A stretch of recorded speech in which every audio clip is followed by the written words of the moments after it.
blessing to have a lot of my recent guests today, and today's guest is no exception. I'm gonna have him introduce himself. He's calling in on this one, so we're doing a little different this time. So, Rocky, you there? Yes, absolutely, brother. All right. Thank you. Thank you for having me. Let's just start off just like telling the people who you are, where you're from, and what's going on in West Papua, and yeah. Yes, absolutely. So my name is Raki, and I'm at the moment based in The Hague, the Netherlands. But the reason I'm here is because I fled my home country, which is West Papua, which is once again the western half of the island of New Guinea, right above Australia. So it is in the Pacific region. And the reason I fled my home country because my country and my people are being colonized and oppressed by a new colonizer, which is Indonesia. It was a former Dutch colony. That's why I'm based in the Netherlands right now. But after the Netherlands transferred to Indonesia, the situation get worse up. And a lot of West Papuans were forced to fled from the villages where they lived for centuries. And my father was an anthropologist. His name is Arnold Ab. And 4 months before I was born, Indonesian special forces assassinated him after he was imprisoned with other political prisoners. And that was the reason my mother, three brothers, and me at that time, still my mom's belly, fled our home country. And we asked refugee in the neighboring Papua New Guinea, where I was born 4 months later. And not much later, we asked the political asylum in the Netherlands, and that's where I grew up and became the person I am today, which is the spokesperson of Free West Papua campaign, international spokesperson of Free West Papua campaign. And my task is to educate the world about the ongoing colonization of West Papua and the genocide which is going on there. Man, thank you for that intro and just explaining it in a really short, brief way. In my study of just trying to figure out what's going on there, I try to figure out, all right, where's the crux of this? Like, what's the basis? Like, why is Indonesia seeing some type of reason to not only just the colonization is one part, but it's always based on resources. And then I'm seeing like how much gold and how much natural resources that are just available. And I think at some point I was reading something about like it might have the most amount in the world of specific minerals in West Papua, and like what's the take on that? I know that those are probably like other foreign countries coming in and trying to maintain their resource, capitalization. Whereas, if the folks that are indigenous to that land could get a hand in that, it would rise them out of their situation. Yeah, you're absolutely right, brother. The reason Indonesia wanted to keep it part of Indonesia after the West Papuans was promised independence by the Dutch, and even had a first a government and army in the early 60s. But it didn't happen because the US meddled in this dispute, and they forced the Dutch actually to hand over the sovereignty of West Papua to the Indonesia we know today. And the interesting part, because it all happened during the Cold War, Vietnam played at that time, and the world was following it, and the US didn't want a so-called second Vietnam in that region. So they forced the Dutch, but there was something which is very important to understand, because of how the West Papuans were handed over through an agreement in 1962. They had a so-called free vote, a referendum which was held in 1969 under supervision of the United Nations. But the outcome was already decided, because 2 years before the referendum in 1969, the Indonesian government and the United States, Freeport-McMoRan, a U.S. owned mining corporation, signed an agreement signed a pact for that gold mine, which is currently the world largest gold mine and second largest copper mine in the world, Wow. right in the heart of West Papua. Okay. So, that shows the economic interest from the United States point of view, and why they wanted to muddle it up and keep it a secret until this day.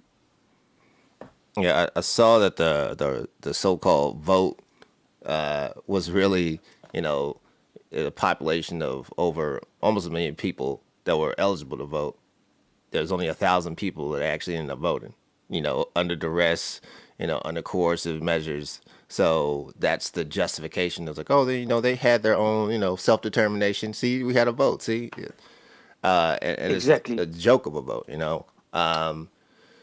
So obviously, folks rebelled. Obviously, folks, made some noise, and we're talking about the '60s to now.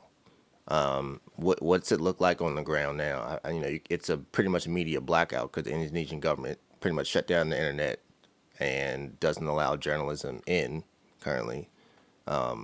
What's it look like right now? Yeah, the situation is getting worse every day. Just a couple of months ago, we saw one of the largest military operations going on after the what is it the first invasion in 1963. And at this moment, we got, I think, for about estimation from 60,000 West Papuan refugees in their own land Wow. due to these military operations. And the numbers which NGOs are estimating since Indonesia had control of West Papua, which is just 60 years ago, it's not far away, it's not 100 years, this is 60 years ago, we got more than 500,000 West Papuan victims. That's one third of our entire population. So this is really a genocide happening in it now. When we know, we're talking about slavery, we have this, Black Lives Matter movement, which is important, but these are the Black Lives stories which have been kept a secret Yeah. for more than 60 years, with a genocide happening on the doorstep of Australia. And where these huge mining corporations from the US are making profit out of Black lives being killed once again. Yeah. And this is the narrative we missed in the mainstream media like CNN, BBC, and so on. Yeah. Yeah. I feel like distance kind of separates and cuts us off. But when I started to actually, dig a little deeper, and I'm like looking at the folks that are there, I'm like, oh, these people look familiar. Like they look like people I would see in my normal walk of life. I would go see my family, my friends. Like they look like us, and I'm like, okay. And then I saw what's my brother's name, Mr. Winda.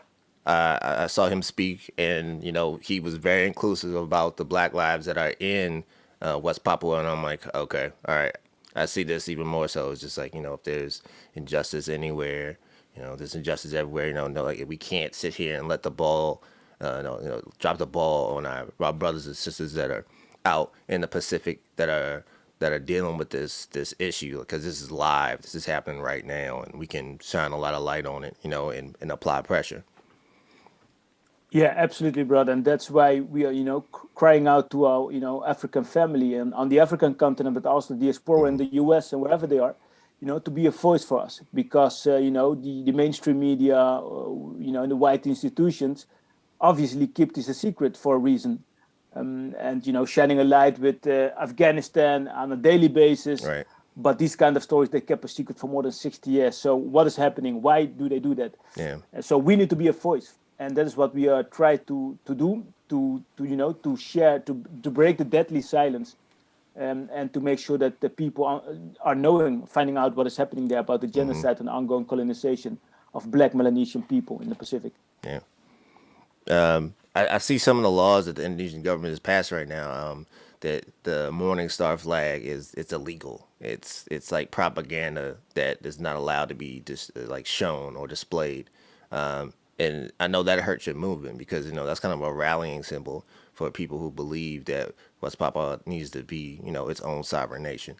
Are there like means to help fund you all's your movement, the merchandise? I mean, I know it's it's not to be gimmicky, but just like it's if we can't raise the flag there, then we should be able to raise the flag outside of the nation so that we can kind of show solidarity. Yeah, absolutely. It's to understand that you can be convicted with 50 years imprisonment just for raising the West Papuan flag. That's crazy. That's not democracy. Or how even under the first U.S. Black president Barack Obama, it made my heart cry that he was clapping for the largest, democratic country in the world, which is Indonesia, and not, mentioning anything about, the black Melanesian West Papuans who are being killed under Indonesia. But, what indeed, as you mentioned, is giving the West Papuans hope is that individuals and people across the world raising the flag, to shine a light for the West Papuans. That gives us hope, and that is basically the foundation of the movement today. The momentum in the entire Pacific region here in Europe, but also in the US and the Pan-Africanism movement. Those individuals who raise the Morning Star flag on social media, creating an event like this, shining a light, that is the fire that Indonesia is really afraid of, because that momentum is getting bigger and bigger. Yeah. So it really helps. It really helps. Yeah, I definitely, I'm rocking with you guys, man. I believe in what you're trying to do. Self determination is one of the baselines of what I'm trying to do. Is why this show even exists right now. So I'm blessed to have you here, man. I'm glad that we can have these conversations. And some of the recent, it's crazy. Like when I see some of like the Indonesian like media, I see they'll describe folks in the street as like terrorists. They'll describe, they'll, you know, using all the tropes that colonizers use when they're oppressing, indigenous people and native people to their land. They call them anything and everything to remove their humanity in order to, get the idea in the public space that like, oh, it's okay what we're doing to them. We're treating them inhumanely because they are inhuman. Yeah, absolutely. I think this is a systematic symptom from oppressors, right? We saw it from slavery, Yep. from the Germans versus the Jews at the time. They criminalized those who fight injustice. It's the Right. same tactic of oppressors, and dehumanize them because they're afraid the truth will come out and they will take control what belongs to them. We live there. It's science. The indigenous West Papuans lived there for thousands of years, Right. 60,000 years plus. Right. And now they come in, they make their laws, their colonial laws, criminalize the people who live there for in peace with the world's largest tropical island. So this is the narrative we are breaking it down. It doesn't matter how much money they put in the propaganda, a lie will never become truth. Injustice will never become justified. So we got the truth and international law on our side. The only thing we need is an audience to hear our story. Yeah. And that is why we are very thankful with your allyship. And that is exactly what the colonizers and the oppressors don't like: attention to those who are screaming for justice and bring the truth forward. That's the only thing we do, and we are winning by the day. Yes, sir. Yes, sir. Let's switch gears just a little bit. We kind of talked about this before we started rolling, but Yeah. and I've lived in the Pacific for a little bit, for a couple of years, and I've lived in a couple of islands out in the Caribbean. And the issue that I see that affects a lot of folks is climate change. And I saw you had an event recently that you posted up on your Instagram, and can we talk about that real quick? Yeah, absolutely, absolutely. Yeah. So yeah, so my other, the cap I wear in my activism is like the indigenous climate activist. And why is that the case? West Papua is part of the world's largest tropical island, and it is important for those who wanted to tackle climate change. What I'm educating within this indigenous perspective is the root causes of what brought us to this climate crisis. We must understand that these carbon emissions could exist because of the industrialization of the fossil fuel companies, mining corporations, the cutting of forest, which is happening in West Papua, the Amazon, by this once again, corporations in the global north, the US, England, Europe, and so on. And at the same time, the victims are the small island states who have not contributed so much, carbon emissions. They're the first victims because of the global warming and the sea rising level. Their lives are threatened, their islands are sinking, and cultures are being disappeared. People have to be moved to other parts of the islands. And these are the islands who are being vocal for our cause at the United Nations General Assembly. And so that is why our solidarity to these small island states is to be a voice for them. But also at the same time, because West Papua is at the crossroads of Black Lives Matter and the climate crisis. Because if indigenous lives were, protected, we didn't had so much deforestation. And if you understand one of the numbers of the UN scientists, which stated just 5% of world's population exists of indigenous peoples, such as the West Papuans, their way of life have preserved more than 80% of world's remaining biodiversity. This is a fundamental outcome. And at the same time, more than 97% of world's deforestation happens on the same indigenous lands, such as West Papua. So what you see in West Papua is unfinished decolonization, colonialism by Indonesia, greed capitalism, US mining corporation, BP, and we got palm oil companies destroying ancient land, killing indigenous peoples, and with that, their carbon footprint is immense. And these are the root causes of climate crisis. So what I do is I educate people about if you understand what is happening in West Papua, you will understand the start of the climate crisis. And this is the narrative I bring forward. And at the moment, it is shocking, the so-called green institutions talking about solar panels. Yes, of course, we need solar panels.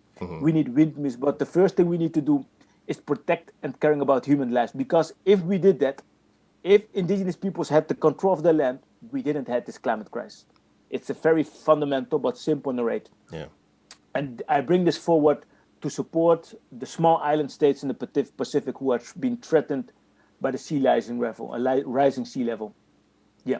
Okay. In its short. Yeah. Yeah. What other island nations do you have, like, I guess, under your umbrella? And what have they brought to what have they brought to the table as far as the discussion? Like, I think I saw the UN discussion a couple of days ago, maybe like a week ago or so. I think it was like Vanuatu and somewhere else. I couldn't remember. Yeah. Vanuatu is really the champion for the West Papuan people and for the right of self-determination. They're really the biggest ambassador now. Their government is very outspoken. They facilitate our United Liberation Movement to give them, accreditation at UN gatherings, on site events. So this is an example of leadership.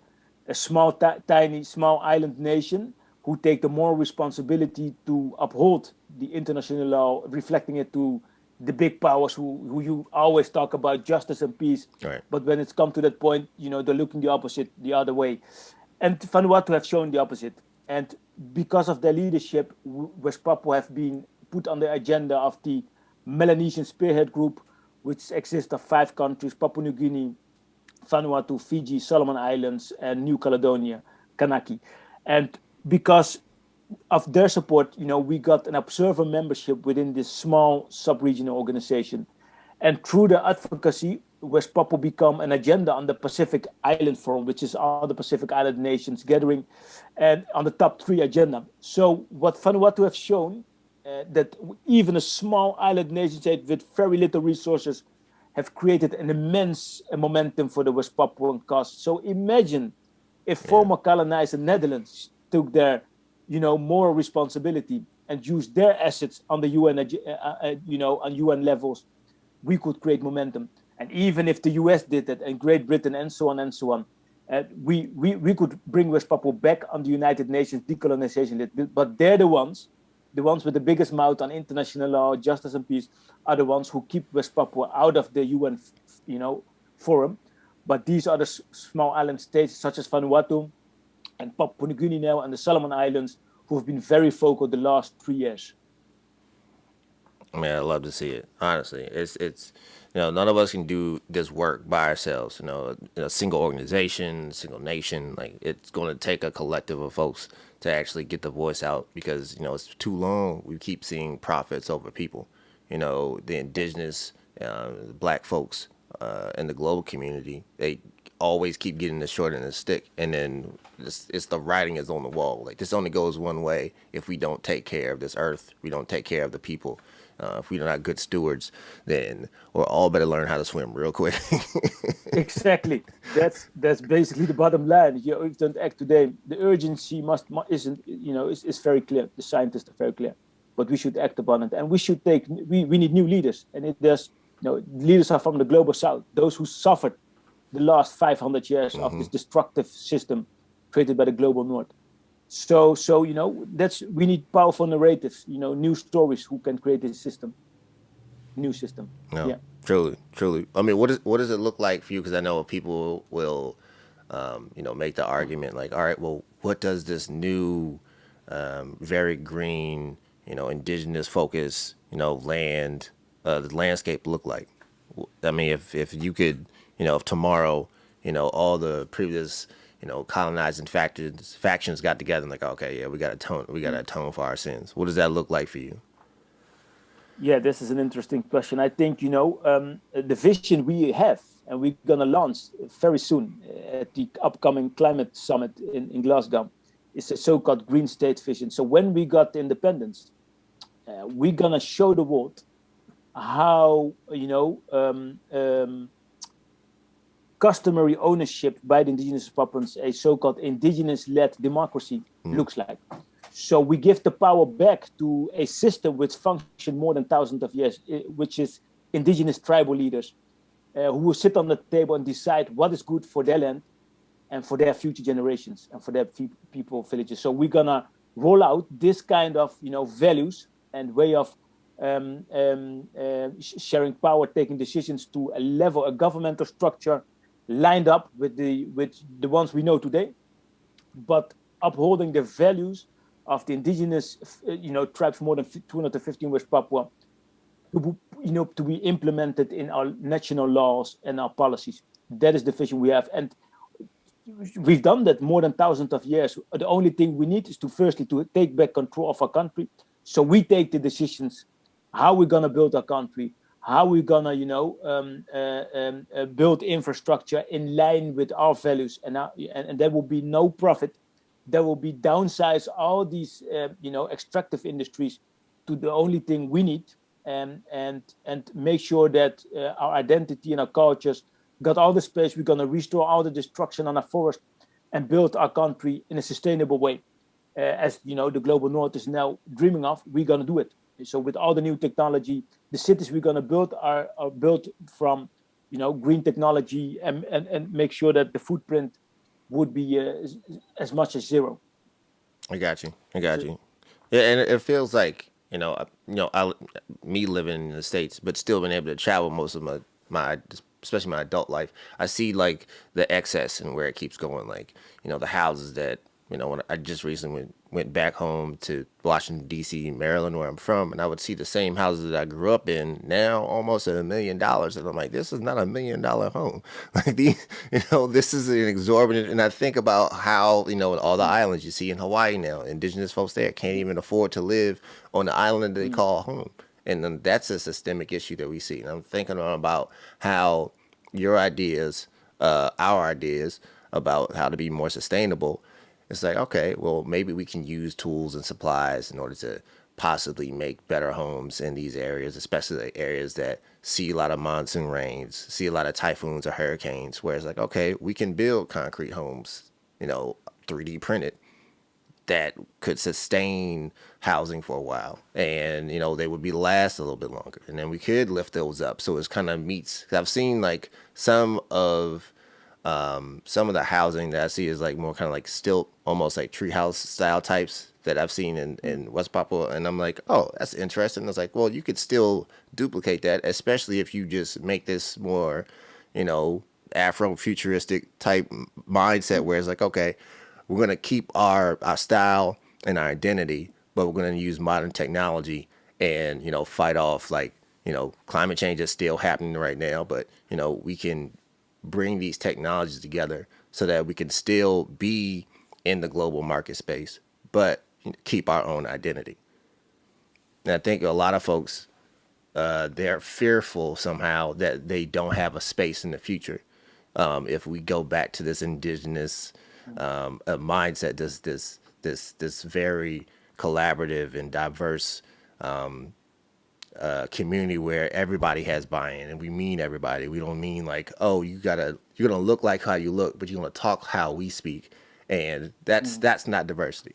That is assimilation, and that's what we've been dealing with for plus 500 years. yeah, absolutely. I think the magic word is balance. Balance in the way we live now, which have been shown that this, if we continue this way, the existence will be be destructed. That's what the scientists are telling us. So we are West Papua, and the island of New Guinea is described as one of the most unique hotspots in the world. If you look at the rainforest and biodiversity, so we are going to let the indigenous tribes live as they want. So we are not going to disturb them if they want to live that way. And I think the most interesting part is that West Papua isn't so much developed as a kind of New York, right? So we can build the country we want to build. And there are just like 1 million indigenous West Papuans. And now we got, 1.5 million transmigrants from other parts of Indonesia. But still, it's one of the most, it's the greenest island on the planet. And we wanted to keep that way. So yes, we have the opportunity and we have the funding because we own what we got all the resources we have to build whatever we want. Right. And that's the interesting part. So we want, if what we are going to build in the future is going to be the most innovative technology which is available, with the minimum of recycled material and so on and so on. So the cities we're gonna build are being the most modern you can think about, in line with the green transition the global north is going to to make, to prevent a further climate crisis. So I think that's the perspective we have in a vision, but also our core values in front of it. So we will never lose the tribes we have in West Papua, and their way of life will always inspire us to not forget where we come from and to keep the island as green as possible. I think that's an amazing challenge, which I think we can lead and show the world that it is possible. We can have these two systems having next to each other, and that the system now, the people in the global north learn from these tribes who lived there for centuries in peace and in balance with nature. What can we learn from them? I think a lot. So we don't need a lot, and the three houses which are there, let us be inspired by them. How they are still very happy with, basically, from our point here, they have nothing, but they are very happy than all the depression in our society. So what can we learn from each other? Yeah. And I think that balance is something we need to share with each other. Yeah, I mean, it really feels like a less is more like lesson when I see a lot of folks who are living in quote unquote poverty, who are living but it's like they've figured out how to make this work for this whole time. Like, why are we projecting these Western ideologies onto these folks, exactly, expecting for them to like raise themselves up and be on our level when they clearly have been able to fend for themselves. They can clearly survive. They can clearly, practice self-determination, and they're good to go. Like you said, there's something to be learned, watching these people do their thing. You're absolutely right. I think if you look at the current status of the planet Earth with this global pandemic, with the climate crisis and all the other challenges among each other, we humanity, we call ourselves, high in IQ. But let us reflect on the state of the planet Earth. We've bring it to the edge of destruction. What is science and innovation? What does it mean? What does development mean? From the 4.6 billion years of life to just less than 10 years to prevent irreversible destruction of Earth's ecosystems. This is madness. So those who were described as wild and primitive, the indigenous peoples in West Papua and elsewhere in the world, these are the ones who are guiding us, showing that what life should look like. You have nothing, but you have each other. I think this is a moment to reflect on where science and innovation had brought us as humankind. So that is an interesting discussion which I bring forward, for students at university to reflect on what our educational systems educate us really, right, about human to human, heart to heart, human to nature relationship. It doesn't learn us anything. No. It creates divisions among people and division among people and nature, and that is why we see all this pandemic, all this crisis, because we are disconnected from each other and from nature. And that is where indigenous peoples all across the world could learn us a lot of interesting things. No, 100%, man. I totally agree with you. I feel like we are living like in an antagonistic relationship with nature, where we could, like you said, live in an balance. And I don't think I've known in my lifetime that type of balance living in nature. Thankfully, I've been able to travel enough, and like the folks who live here, who are indigenous to Alaska, like seeing how they live and how they've kept their art and how they've used every resource and everything that they put their hands on, that they can get from the water, that they get from the land, they use every bit of it. And there's a lot less waste. And that's just like, oh, this Absolutely. is genius. This is how you're supposed to live. Absolutely. Yeah. I think that's a responsible way of living with your environment. Yeah. Caring, respecting your environment and using everything you have, and if needed, recycle it. And that is the way forward. I think that's the only way forward. We must understand that the way we live is above the limits of planet Earth, and we must change, and radically and very fast. Yeah. And the people who've been leading us this way in balance are indigenous communities. So Yeah. that's where the stories has to come together, so we can make that system change we need. 100%, brother. Hey, we've been running for about half an hour, man. I really thank you for your time. Tell folks where they can, help, reach out, support. What's the websites like? If folks can show up on the ground, like how can they help out? Yeah, thanks. First of all, thank you. It was really a pleasure for me to be here. And if people are inspired and willing to show the support, they can go visit our website, which is www.freewestpapua.org, and you will find all the information regarding the situation there and how you can take action yourself. But also our social media channels. We got Facebook, we got Twitter, we got Instagram. So yeah, please join and follow us and share the messages. So and with that you shine a light and give the West Papuans hope. Thank you very much. Thank you, Rocky, for that. And thank all of y'all for listening. You heard the website. Use your thumbs and get to work. We can all do some work out here. So appreciate you. Thanks again, Rocky. Until next time. Night show.